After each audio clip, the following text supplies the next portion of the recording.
The White House stressing the importance of Greenland and national security since the start of President Trump's second term. So let's take a look at where we stand. Of course, back in December of 2024, President Trump said the U.S. ownership of Greenland was an absolute necessity for national security because of its position in the Arctic and its interest from not just the United States, also places like Russia and China. In March, he dispatched his Vice President Vance with a delegation to visit our space base there in northwest Greenland.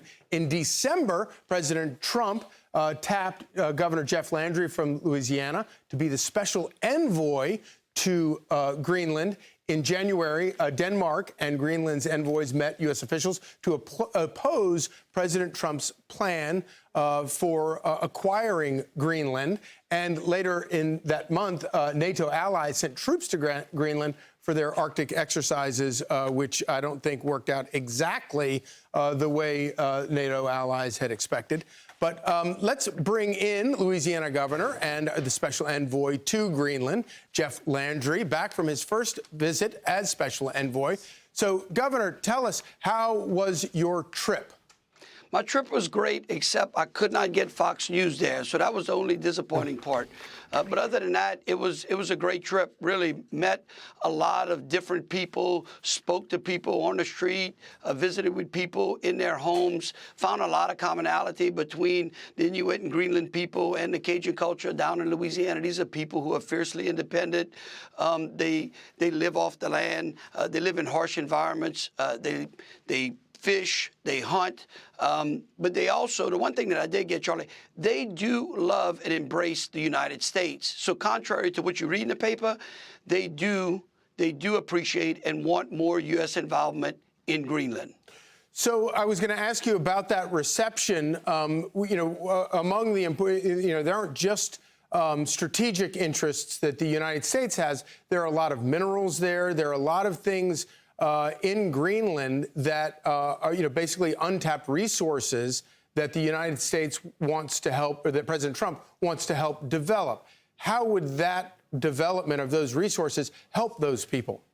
Oh, it would bring wealth to them, just like oil and gas brought wealth to Louisiana, into the nation. The president understands that. He wants a deal. Greenland needs the deal. Greenland could be exporting 2 million barrels of oil a day right now. Think about what that would mean. Think about what kind of pressure that would relieve in the Straits of Hormuz. Think about what kind of leverage that would give the Western Hemisphere and America. Think about the help that that would give to Europe right now. And so right now, literally, we could have those barrels on production within 10 months or so. They talked about the mining interests. You talk about rare earths. There's a gallium. They believe there's a gallium find there. Those are things that could help the supply chain in the refineries, in the processes that we have in Louisiana. The president is the only president in the last 30 or 40 years to actually care about doing something and putting Greenland on the map. So you have been special envoy to Greenland for a couple of months now. President Trump has been talking about this for some 6 months. Obviously, a lot of the political class of people get the vapors the way they often do when President Trump raises a new idea about something. Do you get any sense that there are political leaders either in Northern Europe or in NATO or in Greenland who are maybe warming to the idea of what President Trump is talking about?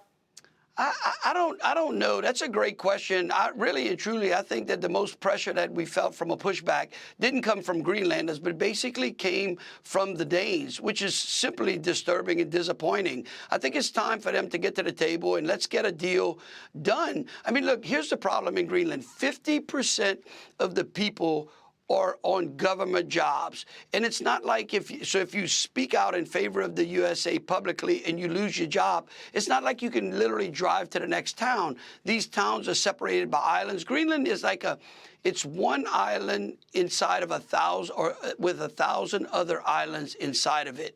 And that's the important thing to remember. But look, I think the 3 days that I spent there were very eye-opening. It was a great opportunity, and I think there is a deal that can be made there. And it's a beautiful place to visit. Governor Jeff Landry of the great state of Louisiana, and now our special envoy to Greenland. Thank you so much. Thank you. Be sure to like and subscribe for all the Fox News latest on YouTube and catch full shows streaming now on Fox One.